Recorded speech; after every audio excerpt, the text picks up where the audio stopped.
आम घर को आसवा गोटे कुनी सदस्य सेटा हूँ मो स्कूटी कही दो सब वीडियो बहुत पुराना जेहेतु मोर बेबी अच्छी से पोस्ट कर एडिट करने को डेरी होठी डुगलू उठीगला आम स्कूटी बुकिंग सारिक पलि आसले जंगल व्यू रेस्टोरेंट को खावाई एठिकार खाଇବା बहुत भल आउ पर्सनाली एठिकार बाम्बू बिरयानी चिकेन हो मटन हो बहुत टेस्टी जो मैंने खाई ना निश्चय ट्राए करेंगे आउ बाय द वे मत सब डिश बहुत भल लगे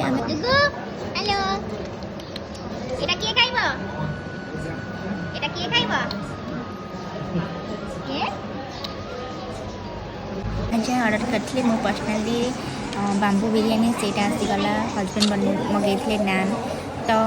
सब जिनस आम खाଇବା पूरा असम थिला आपण मैंने निश्चय थे आसिक ट्राए करेंगे केमती लगुच निश्चय मत कमेंट करेंगे तो आज ये रही टाटा बाय बाय।